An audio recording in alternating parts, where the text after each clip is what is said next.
You picked a great movie, and I was so excited, and now I don't want to talk at all. So it's no secret that we're currently in a social media epidemic right now where a lot of people feel the need to broadcast and post every single little thing about their life online for whatever reason. Maybe it's for validation, attention, narcissism. There's a multitude of reasons. And naturally, people are going to post things that should probably stay private. Things like intimate relationship details, which is something that should be kept, in my opinion, between two people. Airing out your relationship problems online is not only a complete violation of your significant other's trust, but also gives a bunch of random people online a completely one-sided perspective and invites a ton of awful, brain-dead relationship advice, as we're about to see. And today we're going to be taking a look at someone who made a video and broke down on TikTok because of a comment her husband made that I guess she felt the need to immediately put out into the world. My husband decided to be spontaneous and take me to the movies last night. And when we went to dinner afterwards, I was talking about how much I really loved the movie. It was so good. I was so excited to talk about it. And he looks at me dead in my face and says, "It was just a movie." And I immediately stopped talking. So the more I sat there and thought about it, I start crying. It gets really uncomfortable. And he tries to break the silence by continuing to talk. And I finally looked at him and I said, "That really hurt my feelings." And he responded, "It was just a movie." I said, "I was really excited to talk about it. You took me to see this movie on a whim. I've never heard of it, didn't look it up beforehand, and I really loved it. You picked a great movie." And I was so excited, and now I don't want to talk at all. Because why would I want to talk after that? And he immediately stops. He's like, "You're right, I'm sorry." And then he grabs my hands. He's like, "I'm not even being sarcastic. You're right, I'm sorry. I love when you get excited. It's just annoying sometimes." I recognize that he is trying and he is learning how to communicate with me. It's not an overnight process, but it is very painful. He's still new to his healing journey, so I just have to keep remembering that.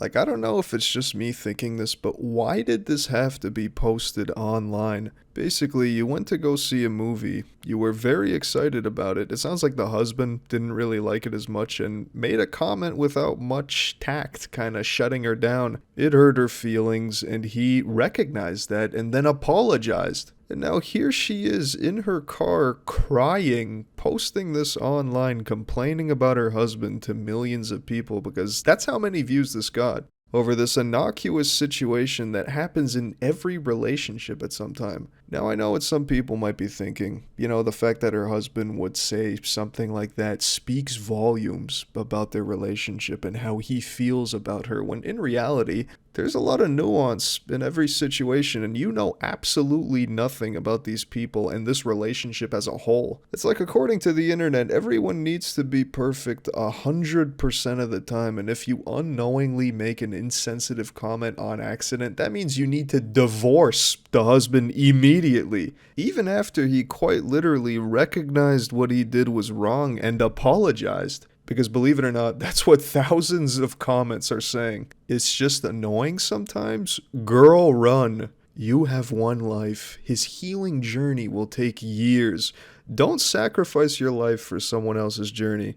Girl, leave. I waited 10 years for mine, but none of the healing can change the fact that he never liked me fully. My joy, sadness, everything was too big annoying to him. I'm not even being sarcastic. The fact that he needs to clarify that is a red flag. Girl, run. This is a big, huge red flag. Thankfully, there's at least one sensible person in the comments section, but for the most part, it's your typical brain rot TikTok comments immediately telling someone to divorce their husband of years over a comment. This is why people need to stop making these videos about their relationship online. Let's post videos online crying in the car and then divorce the husband over TikTok comments, instead of just, talking it out like a normal person.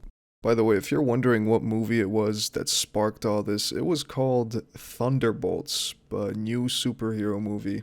And I mean, could you really blame someone for not being completely enamored with your typical run-of-the-mill slop Marvel movie? Now, I know that's not an excuse to completely shut down your husband, wife, boyfriend, girlfriend, but there's always going to be some nuance in every single little thing, situation, every statement. It's so funny. is now I feel like I can't talk about the movie because I feel like the blockage is there, but the whole movie is about the fucking blockage.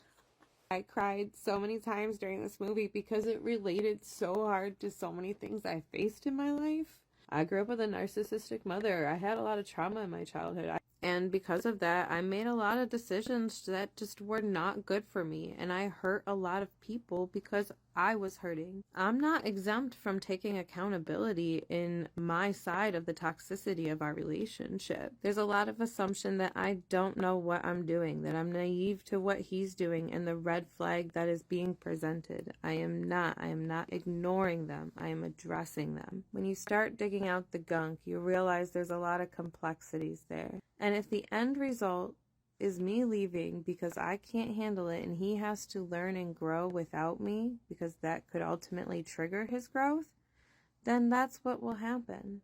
But it's not going to happen today, or probably not tomorrow.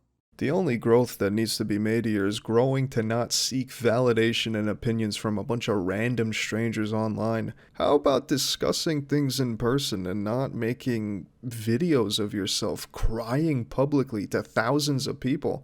How's that for growth? Everybody nowadays is also apparently a psychologist too on their growth journey because they watched a few YouTube videos and TikToks. Things are not this complicated. People are always growing, changing, improving, and issues like these that she had with her husband is a natural thing that happens in a relationship. You have problems, you work them out, not make videos about them online. You are correct. There is hatred here, but it's not for me. It's for himself. He hates my joy and excitement because he has nothing to feel joyful or excited about. And that's exactly what I said to him after he said it was sometimes annoying. The comments were not surprising. I actually almost didn't read them because I knew exactly how they were going to go. I started my healing journey in August of 2022. In the first year of my healing journey, I crashed out at least 2 to 3 times a month. And he was there to take the beating every single time. When you start healing and reconnecting with your higher self, your brain thinks it's in danger and it starts to project and deflect to whoever is closest to you. In my case, it was usually my husband, and now in his case, it is me. If I didn't feel like he was trying, I would not be here. I am secure in myself enough to know that I can make it on my own if I have to. I advocate for myself 100% of the time. 3 years ago, he wouldn't have even known that that upset me. And yesterday, he had to sit in that discomfort. Oh, and also, most women don't recognize when these red flags happen, so it is great when you point them out in the comments in a very respectful way. I love how most of you did it. However, the ones who are saying you should just leave him, we met in 2007. We have 3 kids together. A lot of our life is very intertwined. You can't just go. You have to plan things. I don't know if I would feel very comfortable if someone I was with was making these TikTok videos speaking about our private, intimate details of our relationship. Doing something like this at this magnitude would probably be a deal breaker. Full stop. This is an epidemic happening all over social media, and I think it's only going to get worse. And we've taken a look at a couple of situations like this in the past. If you haven't seen them already, be sure to check them out. I think everybody just needs to put down their phones, put down social media, put down TikTok especially, and learn to better communicate in person and simply keep things private. Every situation is always going to have nuance, and posting these things online is only going to invite drastic brain-dead takes and solutions that are going to ruin your relationship. But anyways, I think that's going to wrap up today's video. Thanks for watching. Stay tuned for some more juicy videos coming soon to the channel. And let me know what your thoughts are on this situation. I feel like this shit of airing out your private details online is getting way too normalized nowadays and doing damage to people and relationships that otherwise wouldn't have happened had you just talked things out privately like normal people. But maybe you disagree. Let me know. Leave a comment. Peace.